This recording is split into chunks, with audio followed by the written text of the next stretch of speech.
नमस्कार. पुन्हा एकदा मनपूर्वक स्वागत रूपदा या कार्यक्रमात. आपण करत आहोत सौंदर्याच्या गुजगोष्टी आणि या सौंदर्याच्या गुजगोष्टी करण्यासाठी माझ्या सोबत आहेत सौंदर्य तज्ञ राहुल फाटे. राहुल सर, पुन्हा एकदा स्वागत आहे तुमचं. नमस्कार. गेल्या भागात आपण गोल्ड फेशियल बद्दल बोलत होतो. म्हणजे कारण की सणवार सुरू आहेत तर निश्चितच सगळ्यांना वाटतं की छान छान दिसावं, छान छान साड्या नेसाव्यात, चांगलं काहीतरी वेगळं उत्सवाचा माहोल आहे. तर काय सांगाल गोल्ड फेशियल बद्दल? मात्र गोल्ड फेशियल म्हणत असताना सोन्याचा वापर त्वचेवर करावा का आणि तो नेमका खरंच उपयोगी असतो का, याबद्दल खूप लोकांच्या मनात प्रश्न होते.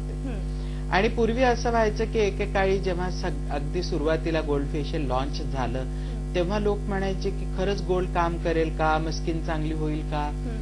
पण आज जर तुम्ही पाहिलं तर खरोखरीच अजूनही ब्युटी मार्केटमध्ये सगळ्यात जास्त काही चालत असेल तर ते गोल्ड फेशियल आहे.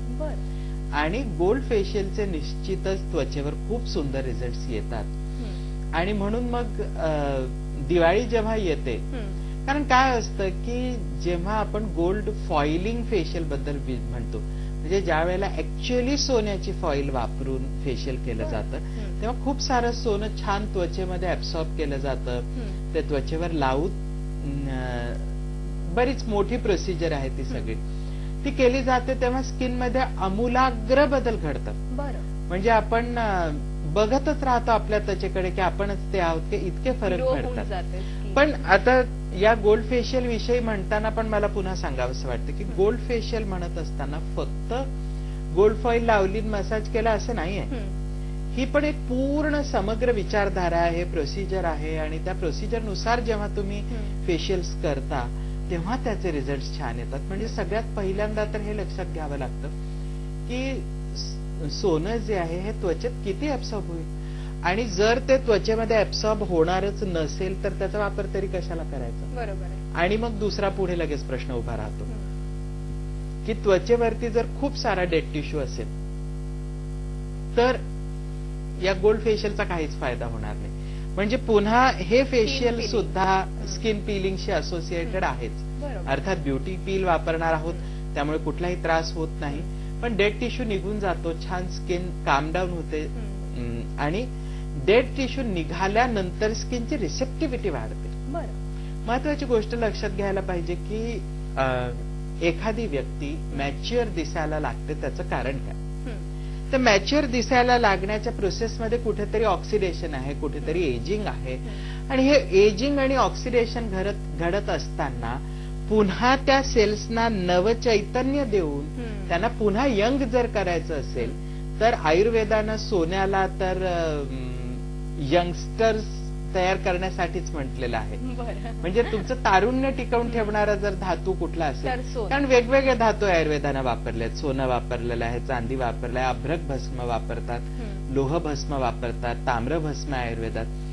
म्हणजे या सगळ्या धातूंचा वापर इंटरनली त्याचबरोबर काही ठिकाणी एक्सटर्नल आयुर्वेदिक ट्रीटमेंट्समध्ये होत आलेला आहेच. आणि या उपचारांबरोबर रिज्युविनेटिंग इफेक्ट आपण ज्याला म्हणतो, म्हणजे काय तर पुन्हा तुम्हाला तरुण करणे. म्हणजे तरुण होण्याची प्रक्रिया म्हणजे काय तर जेव्हा एखादी स्त्री मॅच्युअर दिसायला लागते तेव्हा तिच्या त्वचेमध्ये नवीन सेल बनण्याची जी प्रक्रिया आहे ही कुठेतरी स्लो डाऊन झालेली असते. बरोबर आहे. आणि म्हणून तिचं एजिंग होत असतं. ही पुन्हा पूर्ववत करण्याची क्षमता सोन्यामध्ये निश्चितच आहे. आणि म्हणून मी म्हणतो की हे गोल्ड फॉइलिंग फेशियल जे आहे ना ते वर्षातून एकदा तरी प्रत्येक स्त्रीनं करायला पाहिजे. म्हणजे त्याच्यात आपण काय काय करतो तर डेड टिश्यू सगळा काढून घेतो. डेड टिश्यू काढल्यानंतर त्वचेचं पूर्ण हायड्रेशन करतो. त्यानंतर केशर आणि बाकी ज्या अतिशय महत्वपूर्ण गोष्टी आयुर्वेदानं आणि सायन्सनी पण सांगितलेल्या आहेत ज्याच्यामुळे स्किनच्या ओव्हरऑल अपिअरन्स मध्ये फरक येत जातो. असे सगळे घटक पदार्थ त्यात एक एक करून आपण सगळं असं षोडशोपचार पूजा असते की नाही देवांची, तसे हे गोल्ड फॉइलिंग फेशियल म्हणजे षोडशोपचार पूजा आहे. एक एक गोष्ट वापरतच जायची, ते स्किन मध्ये नरिश करत जायचं, हायड्रेशन करत जायचं, कॉम्प्लेक्शन इम्प्रुव्हमेंट करत जायचं, डेड टिश्यू काढायचा, पॅचीनेस असेल तो कमी करायचा, फाईन रिंकल्स असतील त्या, अशा सगळ्या गोष्टींचा समग्र विचार करून एकच विचारधारा तयार होते, ते म्हणजे हे फेशियल. मग हे फेशियल करत असताना सोन्याचा वापर केला जातो, त्याचा मसाज केला जातो. या सगळ्या गोष्टींचा जर आपण नीट अभ्यास केला तर असं लक्षात येईल की पुन्हा जर आपल्याला शरीराला तरुण करायचं असेल तर नुसते क्रीम्स वापरून मॉइश्चरायझर्स वापरून काही त्वचा पालटू शकत नाही. त्वचा जर आपल्याला पालटायची असेल तर आपल्याला त्याच्यामध्ये खूप काही करायला लागतं आणि हे खूप काही म्हणजे हे गोल्ड फेशियल आहे. लिटरली सोन्याचा वरखा असा चेहऱ्यावरती लावला जातो, काही स्पेसिफिक हायड्रेटिंग फॅक्टर्स त्याच्यावर लावले जातात आणि मस्त मसाज घेऊन सगळं सोनं हळूहळू स्किन मध्ये पेनिट्रेट होते आणि आपला असा सगळा चेहरा तो सोन्याने मढवलेला बघणं म्हणजे आपण बालाजी झाल्यासारखं वाटतं बरं का आपल्याला. आणि ब्राईड्स तर रेग्युलरली करतात, पण माझं असं सजेशन आहे की प्रत्येक स्त्रीने एकदा तरी हे फेशियल करायला पाहिजे. म्हणजे एक चांगला परिणाम दिसून येतो चेहऱ्यावरती, एक छान अशी तेजस्वी त्वचा आपल्याला मिळते. ह्याचे परिणाम तर तुम्ही आता सांगितलेत. एक परिणाम म्हणजे एक छान त्वचा उजळते, मात्र त्याच्या व्यतिरिक्त अजून काय असे आपल्याला चांगले चांगले परिणाम दिसतात? आता सोन्याचे मुख्य परिणाम जर आपण पाहिले तर आयुर्वेदानं रिज्युविनेटिंगच म्हटलंय त्याला, म्हणजे पुन्हा तुम्हाला तरुण करणारा. आणि म्हणूनच च्यवनप्राश आहे ज्याच्यामध्ये सोन्याचा वापर पूर्वापार होत आलेला आहे. मग हा जो धातू आहे याच्यामध्ये एक स्पेसिफिक गुणवत्ता अशी आहे की हा ऑक्सिडाइज होत नाही, म्हणजे सोनं काळं पडत नाही रुटीन. आणि ते काळं पडत नाही त्याचं कारणच आहे की शुद्ध सोन्याचं ऑक्सिडेशनच होत नाही. आणि तसंच जेव्हा सोन्याचा वापर आपण फेशियल मध्ये पण करत असतो ना तेव्हा ती त्वचाही शुद्ध होत जाते आणि ऑक्सिडेटिव्ह डॅमेज ज्याला आपण एजिंग म्हणतो ही प्रक्रिया रोखली जाते कुठेतरी. बरोबर, तजेला येतो, तुम्ही तेजस्वी दिसता, पॉलिशिंग होतं, चेहरा सुंदर दिसायला लागतं, हे लगेच मिळणारे परिणाम आहेत. पण त्याच्याबरोबर लॉंग टर्म इफेक्ट पण याचे भरपूर आपल्याला बघायला मिळतात. अँटी एजिंग, थोडक्यात अँटी एजिंग निश्चितच. की सुरकुत्या पडल्यावर सुरकुत्या काढायची फेशियल्स अनेक आली आहेत. किती म्हाताऱ्या तरुण झालेल्या पाहिल्यात. म्हणजे हे सगळं मला असं वाटतं की एकदा सुरकुत्यांनी चेहरा भरला की नुसतं फेशियल तिथे काम करू शकत नाही. पण आपण आधीपासूनच जर काळजी घेत गेलं आणि दरवर्षी एकदा हे गोल्ड फेशियल करायचं, बाकी मेंटेनन्स फेशियल्स करायची, असं प्रत्येकानंच जर ठरवलं तर तुम्हाला निश्चित तरुण राहता येऊ शकतं. पण मग इथे बजेटचाही थोडासा इश्यू येतो. बजेटचा इश्यू म्हणजे म्हणूनच मी सांगतो की हे खूप महाग नाही की एकदम 10-15 हजार लागले मग खूपच सोनं वापरलं आणि अर्धा तोळा सोनं वापरून मढवूनच का, असं नाहीये. म्हणजे साधारणपणे 2 ते 3 हजाराच्या दरम्यान हे फेशियल करता येऊ शकतं. बरं. आणि वर्षातून एकदा तरी तेवढे पैसे खर्च करायला काही हरकत नसते मला वाटतं. आणि अशा सणावाराला तरी नक्कीच म्हणजे आपण करूच शकतो. आणि नेहमी करण्याची याची गरज नाही. वर्षातून एकदा किंवा 2दा जरी केलं तरी त्याचे परिणाम इतके सुंदर असतात, आपल्याला एवढे सुंदर त्याचे रिझल्ट मिळतात. आणि मला असं वाटतं की हे फेशियल सगळीकडे उपलब्ध आहे. तर म्हणजे महाराष्ट्रातल्या तर प्रत्येक शहरात प्रत्येक पार्लरमधनं हे उपलब्ध आहे, जिथे आपल्या सगळ्याच लोकांना ते जाऊन निश्चित करता येईल आणि दिवाळी अशी सुवर्णमय साजरी करता येऊ शकेल. नक्कीच. म्हणजे जसं एक सुवर्ण अलंकार आपण परिधान करतो तसंच आपला चेहराही तेजस्वी करायला पाहिजे. नक्कीच. तसंच अजून एक असा विचार असं वाटतं की ह्या व्यतिरिक्त दिवाळीमध्ये खास करून तुम्ही कोणतं फेशियल सजेस्ट करू शकाल? पहा, दिवाळी म्हटल्यानंतर आपल्या समोरचा एक पर्याय असतो तो अभ्यंगाचा. बरं. आणि आपण अभ्यंगाविषयी बोलणार आहोतच पुढे की अभ्यंग केलं की त्याने काय होतं आणि अभ्यंग म्हणजे काय. तर अभ्यंग हे साधारणपणे शरीरासाठी असतं. आणि चेहऱ्याचा जेव्हा आपण विचार करतो तेव्हा आपण पाहिलं की यंगस्टर्स असतील तर तेजस्विनी फेशियल करता येईल. थोडंसं आता 25 ते 30 कडे येत असलात तर मग गोल्ड फेशियल म्हणजे प्रेशियस फेशियल करता येईल. त्याच्यानंतर आपल्याला यंग अँड ग्लोईंग फेशियल करता येईल या मुलींसाठी. त्याचबरोबर गोल्ड फॉइलिंग फेशियलचा तर फार सुंदर पर्याय आपल्या समोर उपलब्ध आहेत. ज्या आता इतर लोकांना जिथे नरिशमेंटची गरज आहे त्यांच्यासाठी आपल्याकडे वेगळे फेशियल्स आहेत. त्यानंतर चॉकलेट फेशियल्स आहेत. असं म्हणजे आपण जर पाहिलं तर आता दिवाळीसाठी बास्केट ऑफ ट्रीटमेंट्स उपलब्ध आहेत की ज्याच्यामध्ये खूपच सुंदर रिझल्ट्स येतात.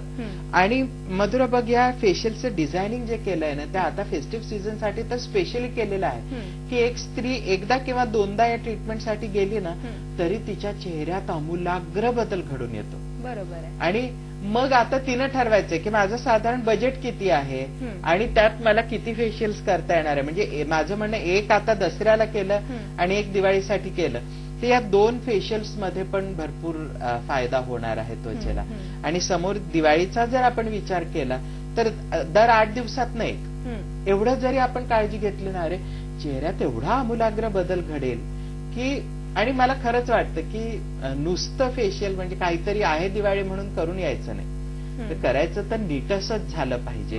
आपला चेहरा तेजस्वी दिसला पाहिजे. म्हणजे आता दिवाळीच्या फेशियलचं उद्दिष्ट काय आहे बघ, एक डेड टिश्यू काढणार, टॅन कमी करणार, दुसरं त्वचा हायड्रेट करणार आणि त्याला पुन्हा नरिशमेंटने फील करणार, तिसरं त्वचेची काळजी घेणार की ती ऑइली असेल तर ओव्हर ऑइली होऊ नये, ड्राय असेल तर ड्राय पडू नये.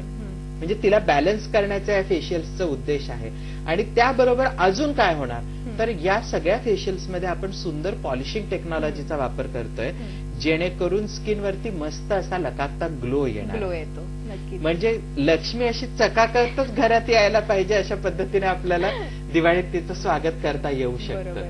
नक्कीच सर, मला अजून फेशियल्स बद्दल बरंच काही जाणून घ्यायचंय. मात्र राहुल सर, आपण फेशियल्स बद्दल बोललो, वेगवेगळे फेशियल्स तुम्ही आम्हाला आता सांगितले, मात्र मधुगंधा आणि राहुल फाटे हे काहीतरी नाव नेहमी जोडलं गेलंय. नेमकं काय आहे हे मधुगंधा? मधुगंधा हे माझं स्पेशल आयुर्वेदिक रिसर्च आहे. बरं. म्हणजे कॉस्मेटिक्स मध्ये पण येण्याच्या आधी माझा सगळा अभ्यास जो होता हा आयुर्वेदावर होता की आयुर्वेदात नेमकं काय आहे, आयुर्वेदाचे नेमके त्वचेवर काय परिणाम आहेत. सौंदर्य शास्त्राबरोबर म्हणजे सौंदर्य हा एक भाग झाला, त्याबरोबर म्हणजे आयुर्वेद हे एक समग्र शास्त्र आहे. आणि या समग्र शास्त्रामध्ये म्हणजे सौंदर्य वृद्धी बरोबरच त्वचेची जपणूक, तिचे वेगवेगळे जे प्रॉब्लेम्स असतील ते कसे कमी करता येतील, या सगळ्या गोष्टींचा विचार आयुर्वेद करतं. आणि या आयुर्वेदाचा अभ्यास करत असताना मला पहिली गोष्ट काही गवसली तर ती म्हणजे मधुगंधा हे क्रीम. आणि ते एवढं अप्रतिम आहे, म्हणजे आयुर्वेदाचं वरदान आहे हे क्रीम. म्हणजे ते एवढं अप्रतिम आहे, त्याचे इफेक्ट्स एवढे सुंदर आहेत की म्हणजे मी त्या मधुगंधा क्रीम आणि आमच्या रूपदा या प्रॉडक्टमुळे ओळखल्या जायला लागलो. हे मधुगंधा तयार करत असताना मी आयुर्वेदाचा जो अभ्यास केला तर असं लक्षात आलं की हळद, बदाम आणि केशर या काही गोष्टी अशा आहेत ज्याच्यामुळे त्वचा संपूर्ण बदलू शकते. म्हणजे फेशियल्स करत असताना, ट्रीटमेंट्स करत असताना, वेगवेगळे आयुर्वेदिक उपचार करत असताना आपल्याला जेव्हा आपण हर्ब्स, वनौषधी त्यांचे काय परिणाम आहेत, कारण कॉस्मेटिक वेगळे आहेत आणि आयुर्वेदिक उत्पादनं वेगळी आहेत. आणि कॉस्मेटिक्स मध्ये काय घडतं पहा की साधारणपणे कॉस्मेटिक्स मध्ये एक बेस असतो, पण त्याला एक ऍक्टिव्हिटी जी यायला लागते ती जर आयुर्वेदाच्या अभ्यासातनं आपण बघितलं तर असं लक्षात येतं की आयुर्वेदामध्ये काही फार सुंदर वनौषधी आहेत. म्हणजे केशर जे आहे त्याच्याकडे जर आपण पाहिलं, खरं औषधीच आहे केशर, च्यवनप्राश मध्ये वापरल्या जातं किंवा अनेक औषधांमध्ये त्याचा वापर केला जातो. कुमकुम ज्याला म्हटलं जातं, म्हणजे कुमकुमादीमध्ये असतं ते केशर. तर हे केशर अतिशय गुणकारी आहे त्वचेसाठी. आणि ते जेव्हा हळदीशी ब्लेंड केलं जातं तेव्हा त्याची उपयुक्तता अनेक पटींनी वाढते. म्हणजे पहा, हळद जी आहे याला स्वतःला अँटीसेप्टिक प्रॉपर्टीज आहेत, हिलिंग प्रॉपर्टीज आहेत. आणि जेव्हा आपण त्वचा उपचार म्हणतो, नुसती फेशियल्स नव्हे, तिथे जेव्हा त्वचा उपचाराचाही प्रश्न येतो त्यावेळेला एक महत्वाची गोष्ट लक्षात घे की खूपदा ऑक्सिडेटिव्ह डॅमेज, पोल्युटंट्स या गोष्टींमुळे स्किन डॅमेज झालेली असते. आणि डॅमेज त्वचा दिसणं हा एक क्रायटेरिया आहेच की जिथे ती खराब दिसतेच, पण त्याबरोबर तिला अनेक प्रॉब्लेम्स उद्भवतात. म्हणजे खूपदा स्किन कोरडी पडते, खाजते. हिवाळ्यामध्ये तर लिटरली मी पाहिलेलं आहे की त्वचा फाटते, आग होते त्वचेची, ओठ फाटून जातात आणि मग अशा वेळेला लोक व्हॅसलिन लावतात. तर म्हणजे काय होतं की नुसती पेट्रोलियम जेली लावून तुमची स्किन इम्प्रूव्ह नाही होऊ नाही शकत, होत, कारण बरोबर. तिचं मॉइश्चरायझिंग होत नाही. आणि जेव्हा त्वचेला क्रॅक्स जातात, जेव्हा ती खूप ड्राय होते, तेव्हा तिच्या हिलिंगची पण गरज असते. म्हणजे तिथे पोषक तत्व जायला पाहिजे.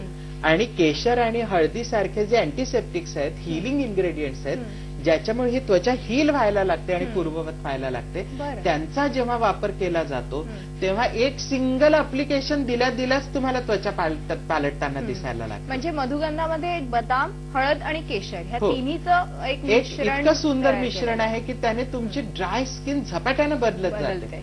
आणि म्हणून दिवाळी म्हटली की राहुल फाटे म्हटलं की मधुगंधा, हे असं समीकरण झालेलं आहे.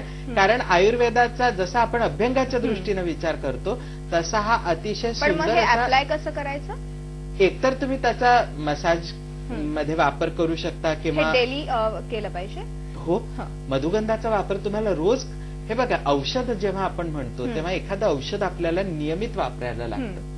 आणि मधुगंधा जसं तुम्ही रेग्युलरली त्वचेवरती वापरायला लागता तेव्हा ती सगळी ड्राय डॅमेज स्किन पुन्हा हील व्हायला लागते. बरं, म्हणजे आरोग्यपूर्णतेतून सौंदर्य, त्वचा आणि तेजपुंज आपण म्हणतो, व्यक्तिमत्वच तेजपुंज होत जातं. आणि तेजपुंज व्यक्तिमत्व म्हटल्यानंतर मला असं वाटतं की सगळ्यात पहिले आरोग्यपूर्ण असणं जास्त आवश्यक आहे, तेव्हाच तुम्ही सुंदर दिसता. नक्कीच. राहुल सर, आपण मधुगंधाबद्दल जाणून घेतलं, वेगवेगळ्या फेशियल्स बद्दल जाणून घेतलं. मात्र मगाशी मला थोडासा प्रश्न पडलेला, तुम्ही जेव्हा वेगवेगळ्या फेशियल्सची नावं घेत होतात ना, तेव्हा एक वेगळं फेशियल म्हणजे चॉकलेट फेशियल. हो, मग नेमकं काय हो?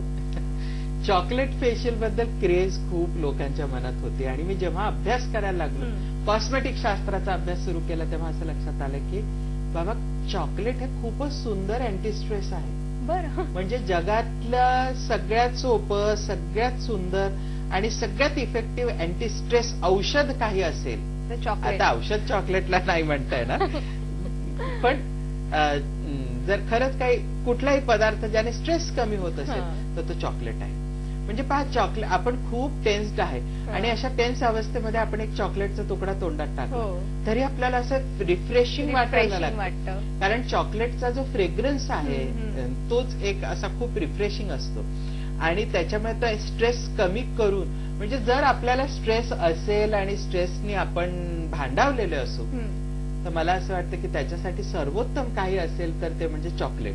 बरं. आणि मग चॉकलेट फेशियल मध्ये ऍक्च्युअली चॉकलेट फ्रेग्रन्सेसचा वापर केला जातो. त्याच्याच बरोबर नरिशमेंट तर आहेच क्रीम्स मध्ये, पण खरोखरीच चॉकलेट सिरपचा सुद्धा मी वापर करायला सांगत असतो. की जेव्हा ते चॉकलेट आपण पॅक्स मध्ये मिसळून वापरतो ना, वाव, त्याचे एवढे सुंदर परिणाम येतात आणि इतकं छान वाटतं माहिती. या क्रीम मध्ये आपण पहिल्यांदा सगळं क्लेन्झिंग करून घेतो. क्लेन्झिंग झाल्यानंतर चॉकलेट क्रीमचा मसाज असतो. म्हणजे त्या चॉकलेट क्रीम मध्ये त्या फ्रेग्रन्स सुंदर असतो त्या चॉकलेटचा, असा मंद चॉकलेट आपल्या चेहऱ्यावर फिरवतायत असं फिलिंग येत असतं. आपण स्ट्रेस मधनं बाहेर येत असतो. आणि त्याच वेळेला या क्रीमने मसाज झाला की त्याच्यावरती छान असं चॉकलेट रॅप असतो. आता हा रॅपचा कन्सेप्ट सगळा स्पा मध्ये आलाय पहा, की काही गोष्टी अशा ज्या त्वचेवरती बांधून ठेवल्या की त्याचा खूप सुंदर, त्याला असा रॅप असा शब्द वापरला गेला स्पा मध्ये. तर हा चॉकलेट रॅप आहे ना, तो मस्त पॉलिशिंग करतो, हायड्रेशन करतो आणि त्वचेचं पोतच पालटून टाकतो. मग हा रॅप मस्त फेटून घ्यायचा, संपूर्ण चेहऱ्यावरती असा हलका मसाज करून लावायचा आणि क्लिंग फिल्मनी तो बांधून टाकायचा.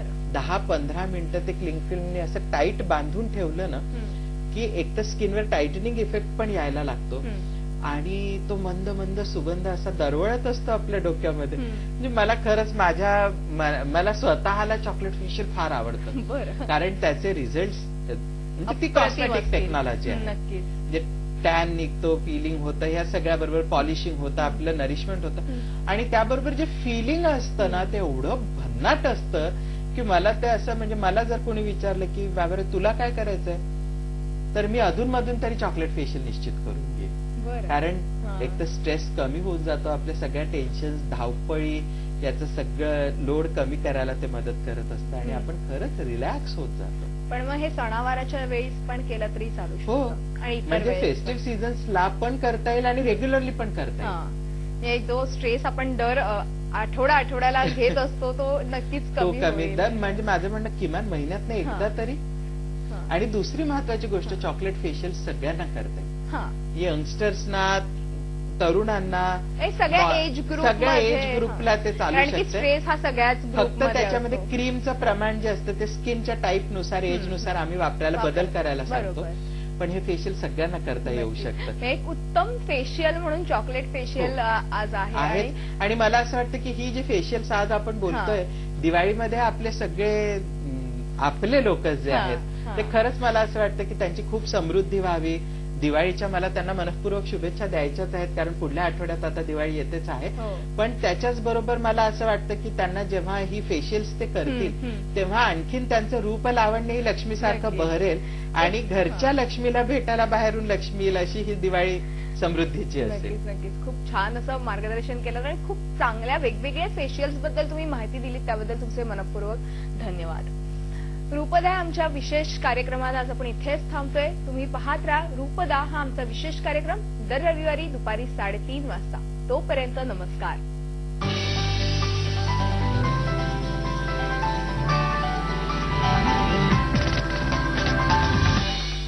झी 24 तास, एक पाऊल पुढे.